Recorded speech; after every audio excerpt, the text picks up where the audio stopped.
Maqaa Fayyisaa keenya Gooftaa keenya Yesuus Kiristoosiin attam jirtu nagaa keessanii baga nagaa taatan Waaqayyo baga yeroo kanaan hunduma keessan hunduma keenya ga'ee Waaqayyoof galannaa ta'u. Dubbii Waaqayyoo walii wajjin kan irratti hirmaannu afara qulqulluudhaan guutamuu isa jedhamu irratti akkuma kaleessa jalqabamee ture anis sanuma irratti dubbadha. Dubbii Waaqayyoo keessaa Wangeelaa Luqaas boqonnaa 24 lakkoofsa 49 kunoo isa abbaan koo isin abdachiisee isiniif nan ergaa garuu akka nama uffannaa guutuu uffatuutti waaqarraa humna amma argattanitti mandaricha keessa turaa isaanin jedhee ameen kadhanna. Maqaa Waaqayyoo Abbaatti kan Ilmaatti kan Hafuura Qulqulluutti jaallatamaadhaaf amanamaa kan taate yaa Gooftaa yeroo kanaaf si galateeffanna guyyaa kanaaf si galateeffanna. Yaa Waaqayyoo araara keen gaarummaa keen saba kee waan gargaartee yaa Gooftaa waan jiraachiftee hundumaaf si galateeffanna. Gaarummaa kee gonfachiiftee waan jiraachifteef amma ammaatti eegumsi kee nu wajjin waan ta'e hundumaaf si galateeffanna. Waan nu wajjin jirtuuf si galateeffanna. Akkasuma ammoo yaa Gooftaa dubbii kee sagalee kee yeroo kanas nutti dubbadhu. Qalbii keenya bani, qalbii saba kanaa bani. Warra dhaggeeffatan hundumaaf hubannaa kenni. Nuunis hubannaa nu kenni. Anas na gargaari. Nama dadhabaadhaa mul'ata dubbii keen gara jireenya koo kottu. Gara jireenya namoota kanaa kottu maqaa ilma kee Yesuus Kiristoosiin amiin. Gooftaan keenya Yesuus Kiristoos erga du'ee du'aa ka'ee booddee sagalee kana dubbate. Utuu ol hin bahin utuu gara abbaatti ol hin bahin sagalee kana dubbate. Wangeela Luqaas kanaa akkasuma hojii ergamootaa keessatti argina. Sagaleen kun Wangeela Luqaas kun hojiin ergamootaa kun Luqaastuu barreesse. Wangeelli kun nama Girikiitiif Teefiloos kan jedhamu nama Girikiitiif barreesse jechuudha. Akkasuma hojii ergamootaas Teefiloos isa jedhamu isaafiti. Otoonni caaffata kana ergaa koo isa duraa keessatti akkuma isa jalqabaa akkuma dubbadhe isa jedhuun otoo isaaf barreessa. Hojii ergamootaa boqonnaa 1 lakkoofsa 1 irraa yoo ilaaltan. Egaa Gooftaa Yesuus Kiristoos du'ee yommuu du'aa ka'e guyyaa sadaffaatti yommuu du'aa ka'e sagalee kana yaadachiise. Sagalee humna amma argattanitti isa abbaan koo isin abdachiisee amman isiniif godhutti amman isinii raawwadhu amma isa fudhattanitti hin bayinaa Yerusaalem keessa turaa isa jedhu hojii ergamootaa kana boqonnaa 1 lakkoofsa 4 irratti dubbate. Gooftaa Yesuus Kiristoos dubbate. Asuma Yerusaalem keessa turaa ittiin jedhe. Yesuus du'ee du'aa ka'ee guyyaa 40 harkan 40 biyya lafaarra jiraate. Amma guyyaa 40tti bartootatti mul'achaa ture. Argamaa ture jechuudha. Argamaa ture. Hojii ergamootaa kana boqonnaa 1 kana lakkoofsa 3 kaaftanii lakkoofsa 3 amma 5tti argachuu dandeessu. Gooftaa Yesuus iddoo kanatti asuma turaatii eeggadhaa ergattiin jedhee erga abboome booddee Yesuus Yohaannis bishaanii cuube. Isin garuu guyyaa booddee guyyaa baay'ee utuu hin turin Hafuura Qulqulluudhaan cuubamtu ittiin jedhe. Hafuura Qulqulluudhaan cuubamtu jechuun guutamtu jechuudha malee wanta kan biraa miti. Hafuura Qulqulluudhaan guutamte guyyaa yertuu booddee utuu hin turin ittiin jedheen. Cuuphaan Yohaannis akkasuma ittiin dhugaa ba'uudhaan namoonni cubbuu isaanii himachuudhaaniti Yohaannis biratti dhufanii cuubamu malee cuuphaa isa Gooftaa Yesuus Kiristoos jedhu hin qabu. Sababiinsaa cuuphaa calbii diddiirrannaati yaada garaa geddarannaati malee cuuphaa isa gooftaa Yesuus Kiristoos labse miti. Isaan wangeela Maatiyoos keessatti Maatiyoos 28 lakkoofsa 19 irratti labse miti. Egaa cuuphaa Yohaannis keessa jijjiirama addaa hin jiru. Jijjiirama hin jiru. Cuuphaa Yohaannis keessa jijjiirama hin jiru. Hafuura qulqulluu argachuun hin jiru. Sababiin isaa Yohaannis isuma kana duwwaa qalbii akka diddiirratan duwwaa itti labsarraa kan baate dubbii Waaqayyoo itti lallabe wangeela lallabe miti. Yesuus Kiristoos garuu wangeela lallabe. Wangeela kan Yesuus Kiristoos wangeela lallabe. Gooftaan ammoo dhufeyyuu wangeela lallabe. Maarqos boqonnaa 1 lakkoofsa 14-15 yoo ilaaltanii Yesuus ammoo dhufee lallabee wangeelaan jalqabe jechuudha. Egaa dubbii sagalee kenne jechuudha. Sagalee yookaan immoo dubbii isaa laate jechuudha. Dubbii isaa kenne jechuudha. Kanaaf barsiisa isaa barsiisa Yohaannis gidduutti garaagarummaan jira jechuudha. Garaagarummaatu jira jechuudha. Egaa gooftaa Yesuus hafuura qulqulluudha guutamtu yookaan immoo cuubamtu ittiin jedheen. Akkanatti hin jedhe. Kanaaf hin bayinaa turaa sagalee jedhu kana dubbate. Kana dubbatee gooftaa Yesuus baay'een turre gara Waaqaatti ol ba'ee jira. Hin turre erga kana dubbate.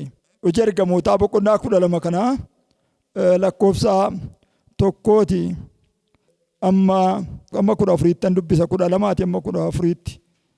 Kana booddee ergamoonni gara ejersaatti gara Yerusaalemitti deebi'anii gaarichi mandaricharraa adeemsa guyyaa sanbataa kunis akka dhundhuma 2,000 hin fagaata ture. Dhundhuma 2,000 jedha. Yommuu deebi'an immoo mana isa keessaa turan kutaa olaanutti galan. Isaanis Phexros, Yohaannis, Yaaqoob, Indiriyaas, Filiiphoos, Toomaas, Bartiloomewoos, Maatiyoos, Yaaqoob ilma Alfiyoos, Simoon isa inaaftichaa jedhamee beekamee fi Yihuudaa ilma Yaaqoob turan jedha. Isaan kana turan jedha. Yihuudaa ilma Yaaqoob turan inni jedhu kuni Yihuudaa isa gooftaa gurgurame. Yihuudaan sokkeedha yommuu sana du'eeran. Yesuus yommuu gurgure yommuu laatee erga laatee booddee nuudhee of ajjeese. Yihuudaa kan jedhamu ergamoonni jiru. Ergamoonni gooftaadhaa jiru jechuudha. Kanaaf egaa akkanatti hin jedheen. Isaan kun hundinuu jedhee dubartoota tokko wajjin Maariyaam haadha Yesuus obboloota isaa wajjinis yaada tokkoon kadhataaf of kennanii turan jedha. Obboloota Yesuus jechuun warri ergii Yesuus ergii godhattee booddee Yoosef icoonyaa ishee sanaa fi ijoollee dhiiras durbas godhatteetti jechuudha. Kanaaf isaan kun gaafa sanaa gaafa Yesuusin geggeessanii erga deebi'anii booddee iddoo turanitti ammoo isaan deebi'anii achitti deebi'an achuma turan jechuudha. Achuma amma gaafa hafuura qulqulluu argataniitti iddoo sana turan yaada tokkoon jedha. Kadhataa fi of kennanii turan jedha. Hafuura qulqulluun kadhachuudhaan dhufa. Kadhachuu yaada tokkoon hafuura tokkoon yommuu namoonni kadhatan hafuurri qulqulluun dhufa. Hafuurri qulqulluun gara namaa yommuu dhufu. Hafuurri qulqulluun egaa calluma jedhees immoo dhufa utuu hin taane hafuurri qulqulluun yommuu namni waa'ee isaa dubbatee barsiisu yommuu namni dhugaa namaa bahu caalaadhumatti yommuu namni dhugaa namaa bahu yommuu namni namatti himee namaa kadhatu dhufa hafuurri qulqulluun. Hafuurri qulqulluun wangeela lallabamee fi namni calma lallabamanii fi hafuurri qulqulluun dhufa miti. Inni namni ittiin yommuu wangeelli dubbii Waaqayyoo yommuu lallabamu sagalee Waaqayyoo yommuu lallabamu namni yommuu amanu dubbii Waaqayyoo dubbii hafuuraati. Inni hundi mataan isaa hafuura jireenya. Kanaaf namni yommuu dubbii Waaqayyootti amanu hafuura Waaqayyoo kanan hafuura qulqulluudhaan hin mallatteeffamaa jechuudha. hin mallatteeffama. Efesoon boqonnaa 1:13 irratti hin mallatteeffamaa jechuudha. Hafuura qulqulluudhaan hin mallatteeffamaa jechuudha. Garuu guutama humnaa hafuura qulqulluun mul'ate humnaan hojjechuudhaaf dhuga baatii barbaada. Dhuga baatiif nama wajjin ta'uu barbaada. Maaliif calluma jedhee bakka irratti baanii ta'a miti. Nama dhugaa, nama hafuura qulqulluu akka inni ta'e nama dhugaa namaa bahu, nama waa'ee hafuuraa beeku yookaan immoo nama hafuura qulqulluudhaan geggeeffaman biratti guutame yommuu nama guutu hafuura qulqulluun malee calluma jedhee gabaa biratti nama guuta miti. Calluma jedhee namoota lallaban biratti nama guuta miti hafuura qulqulluun. Hafuura qulqulluun namoota waa'ee hafuuraa beekan ittiin guutamanii ittiin hojjetanii hin guuta. Ittiin isaanii sadarkaa tajaajilaa warra ga'an saagarta raajii dubbataniif duwwaadhaan miti. Mul'ata himanii duwwaadhaan miti. Lallaban duwwaadhaan miti. Gaafa sadarkaa qaba sadarkaan namni tokko hafuura qulqulluudhaan namaaf kadhatee kan namoonni ittiin guutaman sadarkaa qaba, sadarkaa ga'u qaba jechuudha. Waan ilaalamee darbee qaba jechuudha namichi kun. Maaliif hafuura qulqulluun salphaa miti. Abbumti argee waan argee nama obaasa miti. Wanta hin barbaachifne nama obaasa miti. Yookaan immoo waanuma itti dhufe namatti dubbatee nama guuta miti. Fakkeenyaaf abbaan barbaade lallabuu danda'a, barsiisuu danda'a, dhugaa bahuu danda'a. Kun ittisaan qabu. Garuu hafuura qulqulluu guutamsa hafuura qulqulluudhaaf namoota muuxannoo kanaa qabu yookaan immoo ittiin hojjetan Waaqayyo ittiin hojjetu namoota garboota isaa warra ta'anii yommuu isaan dhugaa namaa ba'an warra ilaalanii keessa darbanii ittiin qoramanii warra darban yommuu isaan namaa kadhatan nama guuta. Kanaaf waldaan kiristaanaadhaa warra akkasiirraa irraa dhalatu jechuudha. Irraa dhalatu jechuudha. Namoota wangeelaa irraa dhalatu jechuudha. Namoota wangeelaa irraa dhalatu jechuudha. Musana dubbii Waaqayyoon sagalee maanii hafuura qulqulluun isaan namoota sana keessa tureen. Ani Phaawulos Oneesimoosiin mucaa koo ittiin jedhaan. Mucaa koo jedha mana hidhaa keessatti kanan mucaa koo kanan dhalche jedha. Oneesimoos hojjetaa Filmoonaa ture. Garuu waa balleessee mana hidhaa jalee jira. Iddoo sanatti achumaan Phaawulos biratti hidhamee Phaawulos achitti dubbii Waaqayyoo itti himee isa biratti guutamee isa biratti hojjetaa ta'e barsiisee lallabaa ta'e isa biratti inni immoo deebisee garasaa sila isa hiisiseetti garasaatti deebisee erge jechuudha akka inni dhaqee dhugaa bahuuf. Filmoonaa fi Phaawulos walitti hidhata waan ta'eef. Kanaaf egaa hafuura qulqulluun yeroo qabachuu, yeroo fudhatanii, yeroo kadhachuu hin barbaachisa. Yaada ofii of qopheessuu, jireenya ofii of qopheessuu barbaachisa. Namni hafuura qulqulluudhaan guutuu barbaadu taanaan yeroo qabaachuu, yeroo argachuu isa barbaachisaa jechuudha. Hafuura qulqulluudhaan namni akka guutamu kan dhiibbaa godhu Waaqayyootu dhiibbaa godha malee hafuura qulqulluu namni fedheef miti. Waaqayyootu dhiibbaa godhee keessa nama galcha. Sababiin isaa foon namaa hin jaallatu, biyyi lafaas hin jaallatu, hafuura qulqulluun hin jaallatamu. Maaliif sababa qaba waan jibbamuuf. Hin jaallatu jechuudha. Hafuurri biyya lafaa kana hafuura hamaa, hafuura seexanaa jalatti qabamee jira waan ta'eef hin jaallatu jechuudha. Hafuura kana hin jaallatu jechuudha. Kan dhiibbaa godhuuf, kan gara kanaatti nama fidu, yeroo kanaatti kan nama geessu kanaadha. Waaqayyo yommuu saba tokko waa keessaa baasuuf jedhu, rakkina tokko jalaa baasuuf jedhu, waanjoo jalaa baasuuf jedhu, Waaqayyotu dhiibbaa uumee kaasa. Fakkeenyaaf fudhanne ijoollee Israa'elotaa, ijoollee Israa'el biyya Gibxiitii akka isaan ba'an kan godhe Waaqayyotu godhe.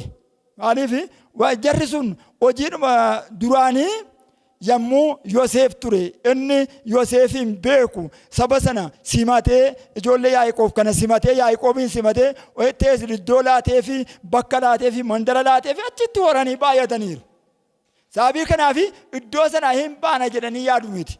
Garuu Waaqayyo gaafa galchuudhaaf jedhe duraan sagaleen jira waan ta'eef sanyiin kee waggaa 400 fi biyya Gibxitti garba ta'u kana booddee immoo achiin nan baasa sababii isa Waaqayyo jedhee fi yommuu yeroon isaa ga'e Waaqayyo mootummaa yeroo sanaa geddare isa Yoseefin beeku geddareeti isa hin beekne fidee kaa'e. Inni hin beekne sun immoo yommuu dhufu Israa'eloota hin rakkise.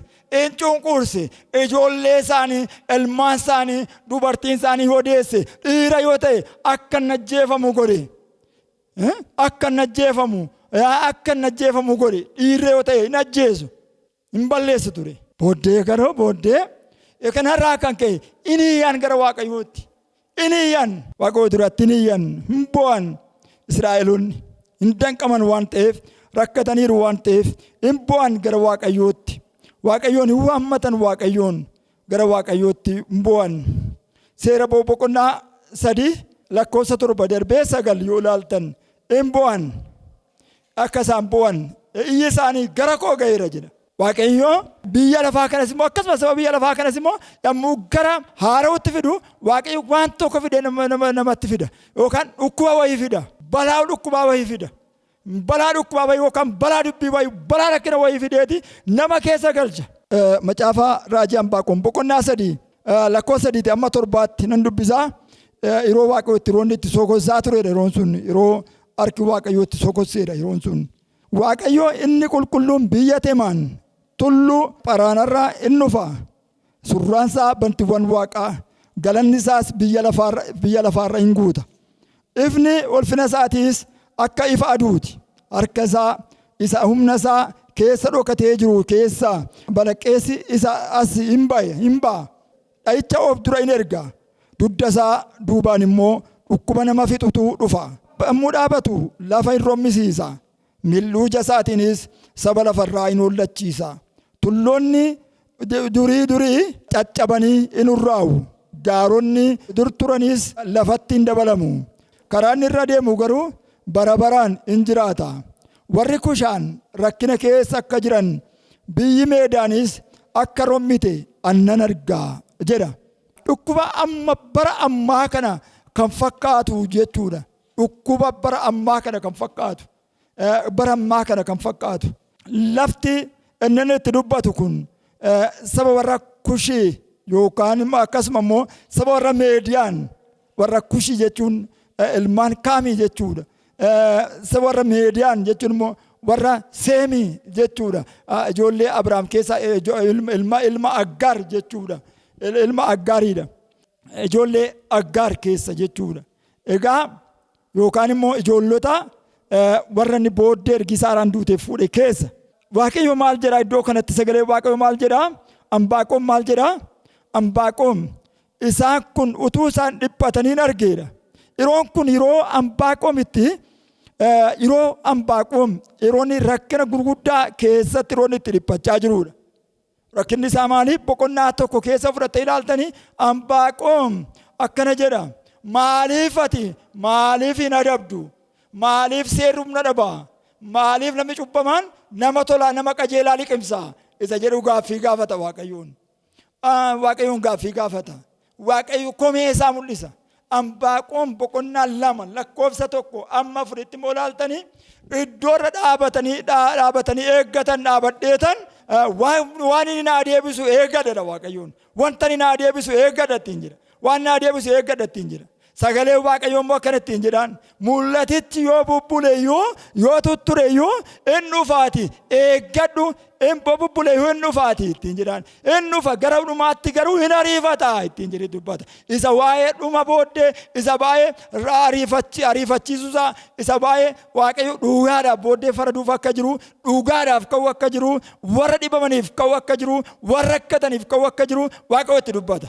Kanaaf boqonnaa 3 keessatti naa fudhatee ilaaltanii Waaqayyo gaara Phaaraan irratti argamee jira. Jira dhufee jira. Achitti humna isaatiin mul'ate surraasaan ulfina isaan mul'atedha. Ammoo mul'atu immoo mattam ta'ee fuuldura isaa maal erge? Dha'icha ergeera. Maaliif? Sababa jal'inni baay'ateera waan ta'eef, hammeenyi baay'ateera waan ta'eef, loogi baay'ateera waan ta'eef, cubbuun baay'ateera waan ta'eef, irra lafaa kana irratti dha'icha ergeera. Fuula dudduuba isaan immoo ergaa du'aatu baheera. Ergaa du'atu irratti baheera. Akkuma amma si'anaa kana jechuudha. Isa amma si'anaa kana jechuudha. Koronaa amma si'anaa kana malee wanta kan biraa tokko miti. Isuma jechuudha. Isuma jechuudha.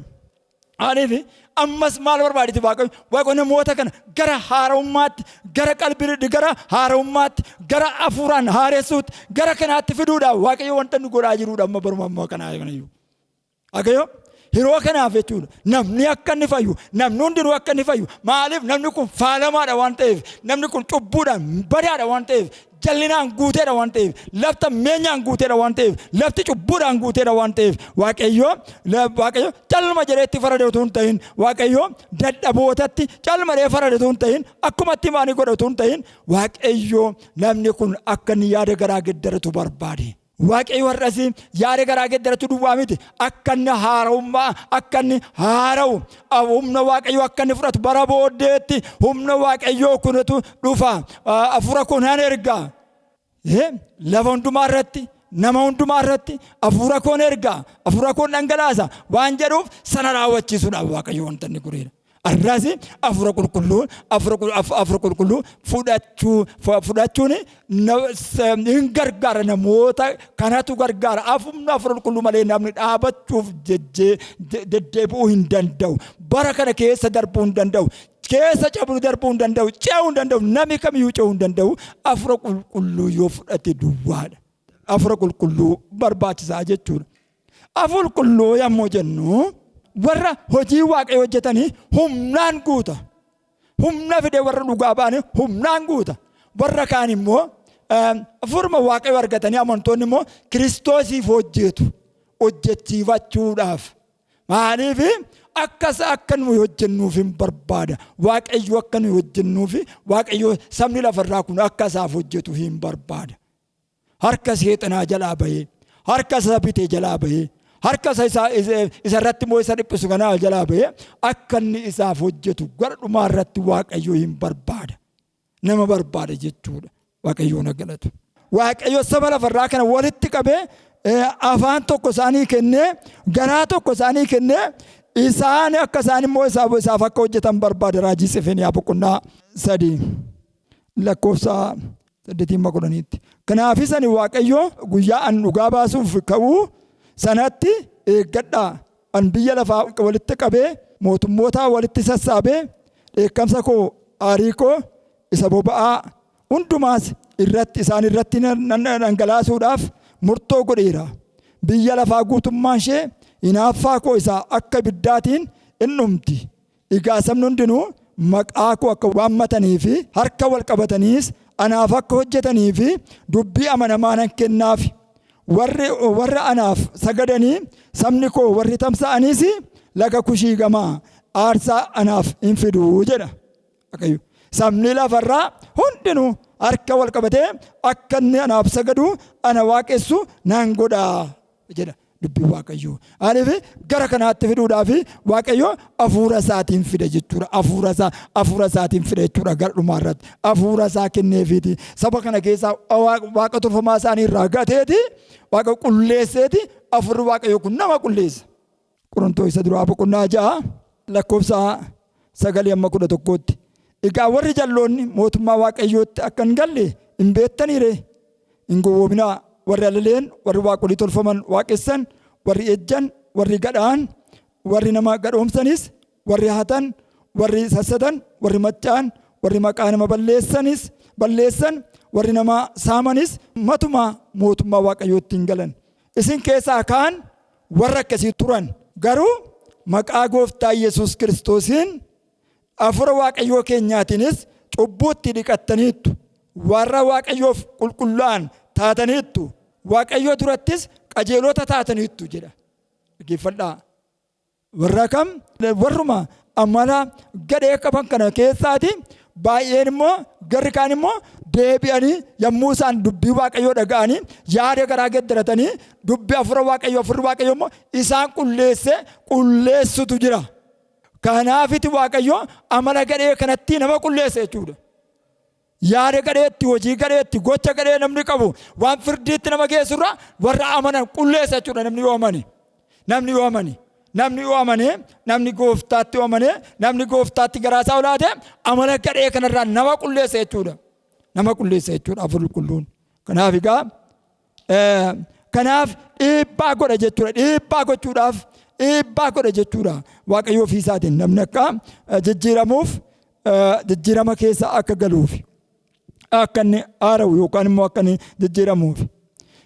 Hojii ergamootaa boqonnaa 6 lakkoofsa 1 torbaatti of rannee ilaalles namoonni yeroo isaanitti wangeela lallabuu dhiisanii yeroo isaanitti gatanii dhiisanis jira.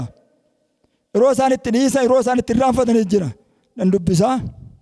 Bara sana lakkoofsa warra Yesuusitti amananii baay'atee Yihuudoonni warri afaan Girikii dubbatanii warra afaan Yihuudotaa dubbatan irratti gungumanii kun immoo hadhotii haadhayyeessaa isaanii gargaarsaa guyyaa guyyaatti in argatu kan turanii waan dagatamanii fi ta'e. Yommus warri 12 tuuta amantootaa walitti waamanii nuyi soora jaraa kanaaf kurkuruudhaaf jennee dubbii Waaqayyoo lallabuutti hir'isuun nuuf hin ta'u.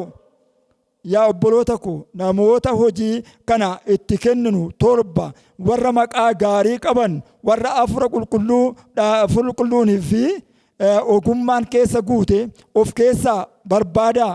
Nuyi garuu kadhataaf lallaba dubbii Waaqayyoo fi ergamuutti hin qabamna jedhan yaadachiisan. Tuuti sun guutummaatti dubbii ergamoonni dhiyeessan jaallatanii Isxifaanosiin kan jedhamu amantii isaatti jabaa kan ta'ee fi afur qulqulluun kan keessa guutee dhiyeessan. Akkasumas Filiphosii fi Piriqoroosiin Niqoonoraadhaa fi Ximoonaa Parmeenaa Niqolaawosiin nama biyya Anxooqiyaa isa amantii warra Yihuudotaa fudhatee tures isaan kana hundumaa ergamoota duraa dhaabachiisanii ergamoonni yommus Waaqayyoon kadhatanii harka isaanii mataa tokko isaanii irra kaa'anii dubbii Waaqayyoo itti fufee bal'achaa baay'een amantoota Yerusaalemitti argamanis ittuma dabalamaa adeeme. Luboota keessaas baay'een amanticha fudhatan jedha. Waaqayyoof galannaa ta'u. Inni yeroon sun immoo maal ture? Yeroo ergamoonni akkuma jirutti calluma jedhanii maaddii duwwaaf hojjetan ture. Maaddii duwwaaf hojjetan ture. Sana keessatti immoo maaltu ta'ee Yihuudoota warra afaan Yihuudii duwwaa dubbatan, Ibraayisxii duwwaa dubbatan, afaan Ibrootaa duwwaa dubbatan duwwaadhaa fi gargaarsa godhu malee warra afaan Girikii dubbatan Yihuudootuma ta'anii isaan kanatu dagatame. Kanaaf warra afaan Girikii dubbatan Yihuudoonni maal ta'anii irratti gunguman jechuudha. Irratti kaase jechuudha Waaqayyo. Maaliif irratti kaase? Maaliif wanta wal qooduu ishee jedhamtu kanatu gidduu isaanii dhufee gale jechuudha. Arras rakkinni waldaa kiristaanaa maal? Namni isa walitti aanu duwwaa, akka walitti aanu duwwaa, akka fira ta'e duwwaatti mana Waaqayyoo keessa taa'uudha rakkinni guddaan. Utuu Waaqayyootu waame utuu hin ta'in, namoota mul'ataa utuu hin ta'in, namoota dubbii Waaqayyoon ilaalamanii yookaan immoo Waaqayyo fide utuu hin ta'in, namoota akka firaaf akka lammummaatti dhufanii taa'antu guute irra waldaa kiristaanaa keessa. Kanaaf hojiin hafuura qulqulluudhaa hojiin wangeelaa deemuu dadhabeera. Namni maalirra jira hojjettan namni jireenya isaa ijaaruu amma danda'a immoo fira isaa gototee wal ijaaruu wal dhaabuu amma danda'ametti iddoo qabatee iddoo wal qabachiisuu kanarra jira biyya lafaadhaa. Kanarra jira nama waldaan kiristaanaa keessa warra hojjettoota Waaqayyoo ta'aniyyuu. Kanaaf egaa maaltu dagatame? Hojii wangeela bal'isuu, dubbii Waaqayyoo bal'isuu fi kadhachuu fi hafuura qulqulluudhaan yerootti guutamaa isa jedhamu kanatu irraanfatame har'a bararraa kana keessatti. Waaqessuu dhugaatu irraanfatame. Hafuuraan waaqessuu, hafuuraaf dhugaadhaan waaqessuutu hafe jechuudha. Itti fakkeessuu fi ittiin adeemuu fi ittiin jiraachuu fi nagadaa fi ka'ee argame bara kana keessatti. Kanaaf egaa Waaqayyoo maal gochuu barbaadeera innaa fudhannee ilaallee warra akkasii kana fuudhee amma sirreessuu barbaadeera amma nu sirreessuu barbaadeera jechuudha. Nu sirreessuu barbaadeera, na sirreessuu barbaadeera, siin sirreessuu barbaadeera, isin sirreessuu barbaadeera, waldaa kiristaanaa hojjettoota sirreessuu barbaadeera, amantoota sirreessuu barbaadeera, tajaajiltoota sirreessuu barbaadeera, raajota sirreessuu barbaadeera. Waaqayyoo kanaaf dirqim godhee yeroo kana keessa dhaabe jechuudha. Hafuura qulqulluun nama keessaa yubbadeera. Afaaniif haalleluuyaa jedha malee waan kan biraa ta'e argameera. Waan kan biraa ta'e argameera. Humni Waaqayyoo keessa hin jiru. Ayyaanni Waaqayyoo irra hin jiru. Simboon Waaqayyoo irra hin jiru. Inni cubbuu ifatu hin jiru. Inni nama qulqulleessu hin jiru. Wanti yaada gaarii hin jiru. Namni akka barbaade duwwaa waan yaada isaa duwwaa akka barbaadetti yerootti hojjetudha. Kanaaf egaa Waaqayyo warra akkasii calluma jedhee dhiisa miti. Amantoota calluma jedhee dhiisa miti. Maaliif akkasitti mootummaa waaqayyoof hin taane sadarkaa duwwaa miti lafaafuun ta'u jireenyumti kun kan inni ittiin jijjiirama argate ergi Yesuus Kiristoos dhufeera. Yesuus Kiristoos ifa biyya lafaati inni jedhe kun ifa ta'eeti. Yesuus ifa ta'eeti. Yesuus ergi Yesuus dhufeeti. Biyyi lafaa kan isheen biyya lafaa taate kan isheen biyya lafaa kun biyya lafaa kan isheen taate kan isheen sirratti ergasiiti. Waan dhugaan dubbii dhugaan hubannaa dhugaan kan irraa argame ergi Kiristoos asitti. Kiristoos dhufuu isaasitti. Fudhannee ilaalle jaarraa 500 guuteera. Fakkeenyaaf warra nama akka Luuter fa'a. Maartin Luuter inni Jarmaanii kun kan inni itti ka'ee hojjete kan inni itti ka'ee yeroo sana keessa maaltu ture? Yeroo sana keessa amantiin maal ta'e? Saartifikeetii yeroo itti gurguran ture. Phaaphaasonni saartifikeetii itti gurguru. Saartifikeetii kana gurguratanii nama du'aadhaaf saartifikeetii bitu. Saartifikeetii bituuf nama du'eef akaakayyuuf abaabiliif maaloodhaaf kun maalume namoota keessa jireenya hin balleesse jireenya amantii balleesse wangeela balleesse. Kanaafiti amantii duwwaadhaan jedhisa jedhamu warra ta'e Luuterfaa namoonni jajjaboon namoonni haaraan Luuteris immoo jaallatee kanatti dhufe miti. Jaallatee ta'e kana ta'e miti. Innis akkuma ittiin amanee nama jiraatu gaaf tokko naannoo isaatti bokkaan roobeenaan qaqawweessa naanna'e. Ergina booddee amantiin qabu jedhe of ilaale qalbii diddiirrate afur qulqulluu argate humna argate. Luuter jechuun nama guyyaatti sa'aatii 3 yoo kadhattee jedha hojii kee walakkaa isaa fixxeedha. Inni hojii humnaa sin hojjeta waan hundumaa sin hojjeta hin hojjeta waan hundumaatti tattaafataadha. Namichi kun akka jirutti yeroo sana Phaaphaasota yeroo sana addunyaa kana raasanii addunyaa kana xaaboo qabanii gadi buuse itti falmee dubbii isaan soba isaan hojjetanii harkaa rukutee naannoo 96 irratti barreessee addunyaa irratti dhaqee dhaabatee falmee moo'ate. Maaliif? Kadhannaadhaan humna kadhannaatiin kana booddee wangeela isa jedhamu kun wangeela inni jedhamu achi as ba'uu jalqabe. Kana achi duraan bifa nagadaatti galee ture. Arras waaqayyo maal barbaada? Namoota hafuuraan dibamanii ka'an barbaada. Dhaloota dibamee ta'e barbaada. Nama dibamee ka'e barbaada waaqayyo. Nama dibamee ka'uudhaaf nama of qopheessu barbaada waaqayyo. Wangeela gane namatu. Wangeela dhiise namatu. Wangeela dhugaa dhiise namatu. Waaqeffannaa dhugaa dhiise namatu. Namatu hafuura qulqulluu gane namatu. Hafuura qulqulluurraa deeme namatu. Bifa waaqessuu duukaa bu'e namatu. Duubaanii bifa waaqessuu qabu humna isa nama dadhabaa keessaan hojjetu garuu hin ganuudha. Namatu ganee ammaati. Waaqayyo jalaa bahuu hin dandeenyu. Jalaa miliquu hin dandeenyu. Jalaa bahuu hin dandeenyu. Maaliif? Waaqayyo abbaa keenya. Waaqayyo jireenya keenya beeka. Numitiiti lafa kana yoodha ilaa taakkuu isaatiin safareedha. Galaanadha aboottee isaatti qabeedha galaana. Waaqayyo waaqa ammas jechuun hin danda'ama waaqayyo. Ilaa kana jechuun hin danda'ama waaqayyo. Jireenya dhala namaa jireenya ilma namaa waaqayyo uumaa isaa wajjin ennaa wal quunname duwwaadha. Fakkeenyaaf abbootiin dur wangeelatti warri namanne safuu beeku. In safeeffatu. In eeggatu. Waan namaatti hin bu'an. Galfata namaatti hin bu'an. Galfata innaatti kenname. Galfata walitti gabaran hidhan. Qodaa walii tokkotti hin naqan. Haadhotiin innaa gabaa dhaqan. Hin naqan. Bifa taanaa tokko ta'e gargar fuudhanii hin naqan. In eeggatu. Hanqii jedhu. Galfata jedhu. Abaluu galfata nyaatennaan nama keessaa cabaadha. Hirruudha. Namni waatti hin kennu. Namni waan liqeessu waan godhuuf namni gatamaadha. Namni maqaa isaa eeggata. Dhalli namaa ilmi namaadha. Manna ilaaltanii amma namni kana ni eeggata. Akkuma nama oolchu. Waan barbaadee godha. Akka barbaadee ta'a namni.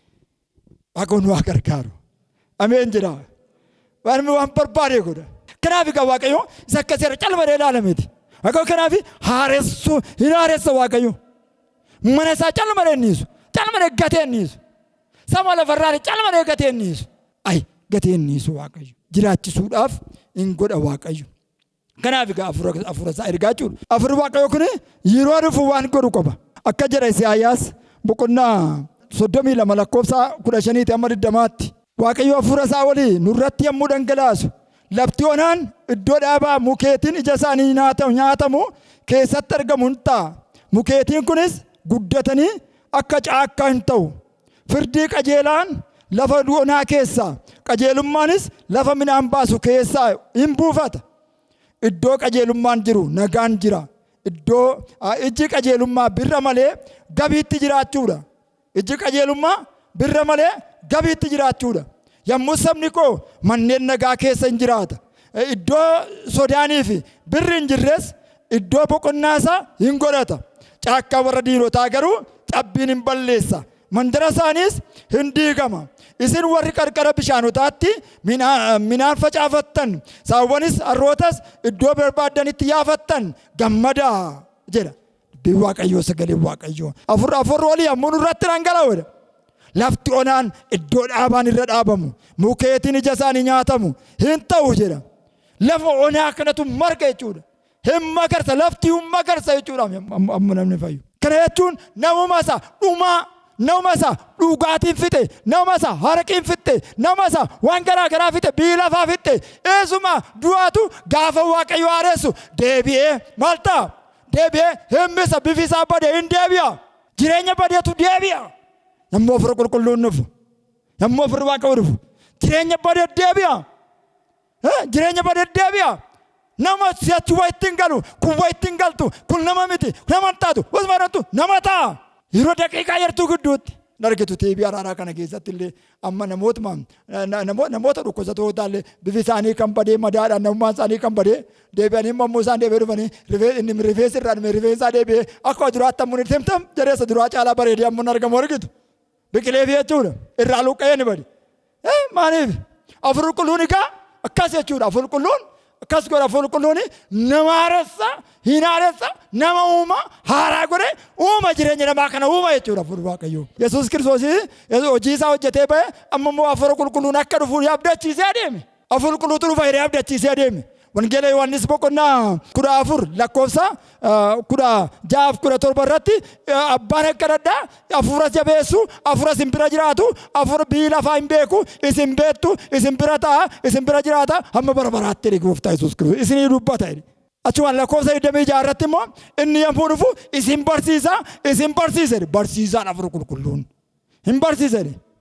Hin yaadachiisa jedhe lakkoofsa 26 irratti. 14 Yohaannis 14 lakkoofsa 26. Darbee immoo geggeessaadha. Yohaannis boqonnaa 16 lakkoofsa 13. Hafuurri dhugaa sun ammoo dhufu gara dhugaa hundumaatti isin geessa jedha. Hafuurri dhugaa gara dhugaatti jedhe. Gara sobaatti miti. Gara gowwoomsaatti nama hin geessu. Gara gowwoomsaarraa gara dhugaatti nama geessa. Dhugaa namni dhugaatti dubbatu, namni dhugaa akka hojjetu gara kanaatti nama geessa jechuudha.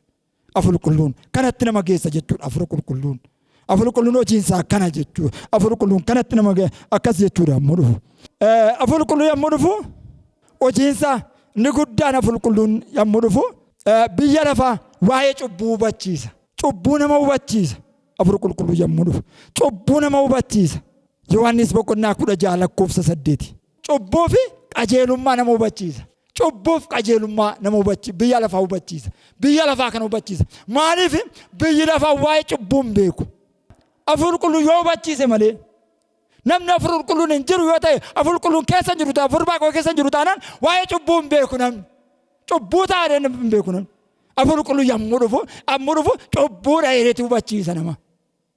Hafuurri Qulqulluun bara kakuu moofaatti seera kan cubbuu akka cubbuu ta'e kan namatti mul'iseedha. Hafuurri Qulqulluun bara kakuu haaraatti immoo Hafuurri Qulqulluudha kan cubbuu namatti mul'isu. Hafuurri Qulqulluutu cubbuu hojjettee dhufte namaan jedha. Cubbuu qabda namaan jedha Hafuurri Qulqulluutu. Kanaaf egaa Hafuurri Qulqulluun cubbuudha jedha. Inni otoo hojjettee dhufte cubbuudha namaan jedha. Abbuma sanatti dubbata jechuudha. Namatti dubbata jechuudha. Atamma cubbuu hojjettee dhufte jedha. Hamboonni cubbuu hojjetu. Boqonnaan kennuuf jechuudha. Nagaan kennuuf jechuudha. Namni ammoo cubbuu hojjetee dhufu nagaan qabaatu jechuudha. Obboloota gidduu taa'ee waldaa keessa taa'ee cubbuu hojjetee ijaan jabaatu jechuudha. Maaliif namni cubbuu ammoo hojjetu jechuudha. Yoo sobee dhufe sobdee dhufteedha. Sobdeedha. Isuma keessa taa'ee ceephaa. Yoo inni dide yoo qalbii didirratti yoo inni ta'e wajjin hin dubbatu. Nagaan kennuuf. Kanaan hubata gaa kanaan cubbuu akka ta'e hojiinsaa cubbuu akka hojjete kanaan hubateeti kanaan qalbii diddiirrata jechuudha. Kanaan yaada garaa gaddarata jechuudha. Kana jechuudha hojiinsaa inni guddaan. Jara jechuudha cubbuudha jedheeti sitti hima nama keessa taa'ee namatti hima. Kanaaf sirreessa qajeelcha jechuudha. Deemsa namaa kana sirrii mitiidha. Hojii namaa kana innaa gadheera ta'e sirrii mitiidha. Karaan kee sirrii mitiidha. Fuuldurri kee gari sirrii mitiidha. Hin hubachiisa. Nama hubachiisa jechuudha. Nama barsiisa jechuudha. Namatti hima, nama qajeelcha. Hin qajeelcha jechuudha. Kun egaa hamma waldaan kiristaanaa lafarra jirtutti jira jechuudha. Hamma waldaa isheen dhugaatti kana fudhattee kanaan geggeeffamtu jirtutti kun biyya lafarra jira jechuudha. Gaafa biyya lafaa keessa dibamte kunee hin baha jechuudha. Inni isa jechuudha. Qajeelaan qajeelummaa jedhee agarsiisa. Kun jal'ina jedheetti hima. Jallaadha. Kana duwwaa immoo miti. Akkasa abbaa isa biyya lafaa kana abboomutti akka faradamutti hima. Firdiin akka itti faradamu, firdiin akka itti dhufu itti hima. Wangelee Yohaannis boqonnaa 16 lakkoofsa 11 itti faradama jedhee itti hima. Kun abboomaa biyya lafaa kana. Abbooma biyya lafaa kanatti akka inni faradamu itti hima. Firdii Waaqayyoo itti hima. Isa namni sodaatu itti hima. Kanaaf biyyi lafaa isan jaallattu. Seexannis yommuu lafa inni jiru hin taa'u. Nama keessa hin taa'u. Seexanas isatu baasaa jechuudha. Afura Waaqayyootiin baasu jechuudha. Afura Waaqayyootiin baama jechuudha seexan. Malee aangoo namaa miti. Jabina namaa miti. Qulqullina namaa miti. Afura Waaqayyootiin baasu. Warra afura Waaqayyoo qabantu afura Waaqayyootiin baasa jechuudha. Afura Waaqayyootiin. Kanaaf egaa afura qulqulluun hojii akkasii hojjetaa jechuudha. Kanaaf inni gooftaa Yesuus Kiristoos eega amma dhufutti hin baay'inaan ittiin jedhee. Maaliif namni naasa isa malee waa deeme waa dhimma baasuu hin danda'u.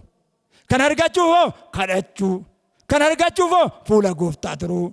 Kan argachuuf hoo dubbii Waaqayyoo dubbisuu. Sagalee Waaqayyoo dubbisuu. Dubbifachuu itti jiraachuudha.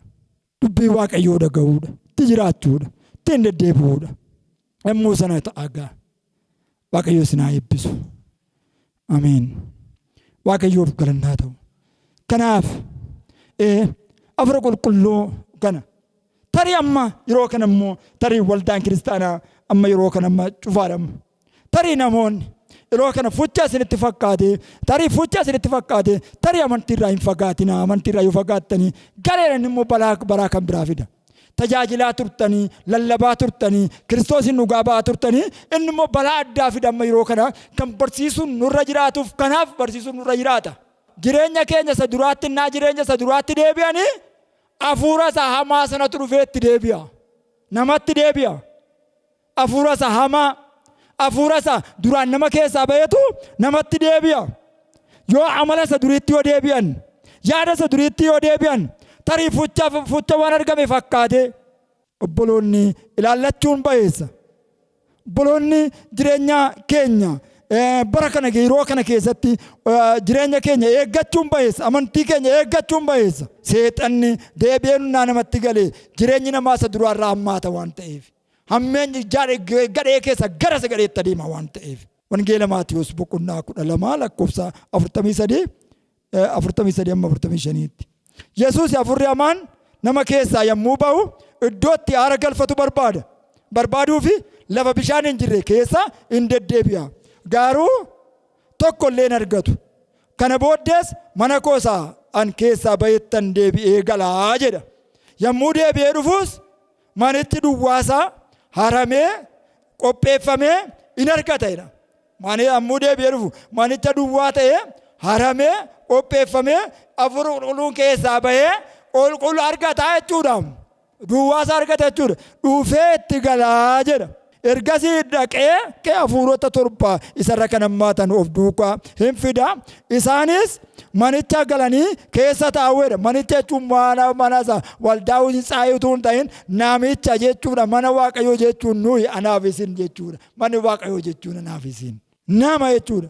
Jireenyi namichaa sana inni gara booddeessa duraarraa kan hammaatu ta'a jedha. Luqaas boqonnaa 11:22-26 arguu dandeessu. Kanaaf egaa jireenya keenya maal gochuu qabna? Jireenya keenya amantii keenya eeggachuun bayeessa.